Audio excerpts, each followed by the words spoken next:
Nous devons bien être conscients que nos problèmes et nos difficultés ont leur source dans l'âme. Le salut est en Jésus-Christ, et le but de notre salut est de nous conduire à voir Dieu en Jésus-Christ pour être rendu semblable à lui. Le but du Saint-Esprit associé à la croix est de nous montrer progressivement le Fils de Dieu. Mais je dois vouloir de tout mon cœur vivre pour Dieu. Le premier des sacrifices est l'Holocauste, qui représente le plein don.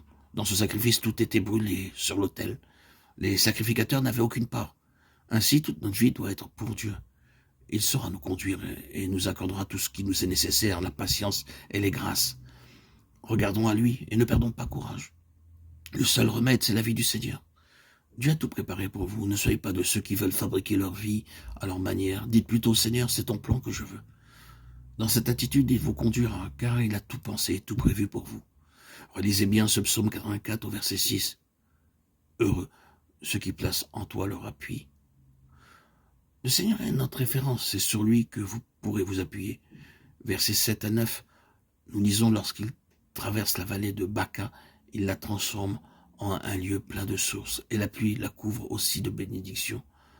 Leur force augmente pendant la marche, et il se présente devant Dieu à Sion. Éternel Dieu des armées, écoute ma prière, prête l'oreille, Dieu de Jacob. C'est au travers des larmes et de l'épreuve que l'on devient fort spirituellement. La coupe de bénédiction, la force spirituelle augmente alors qu'il continue de marcher avec Dieu. Et il se présente devant Dieu à Sion. C'est pourquoi Dieu écoute la prière de ses enfants qui veulent vraiment marcher avec lui. Dans la prière, vous aurez de l'assurance devant Dieu. Quand nous sommes vraiment donnés à lui, nous pouvons lui dire « Seigneur, tu sais que mon cœur est tout entier à toi. » Pendant un certain temps de notre vie, nous commettons des erreurs par manque d'expérience.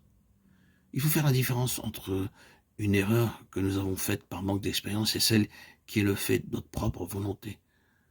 Le premier cas fait partie de notre éducation, mais pour le second, il y aura un prix à payer. Dieu nous pardonnera, mais il y aura des conséquences.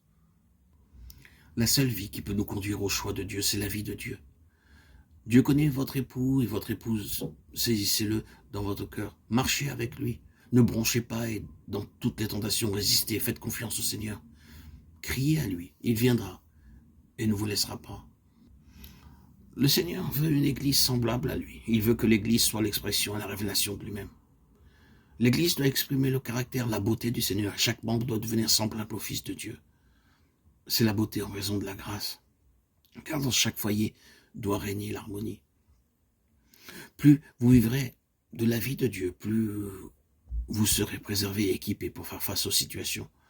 Plus vous vivrez par l'esprit, et plus vous vivrez par la foi, et apprendrez ainsi à vous confier et à attendre.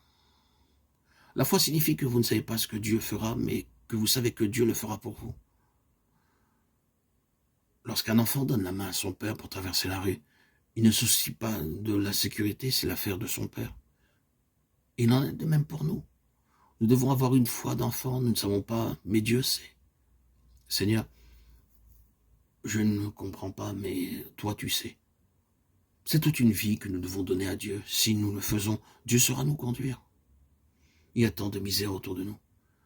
Mais nous avons la grâce d'avoir cru au Seigneur et de l'avoir reçu comme notre Sauveur, afin qu'il soit le Seigneur.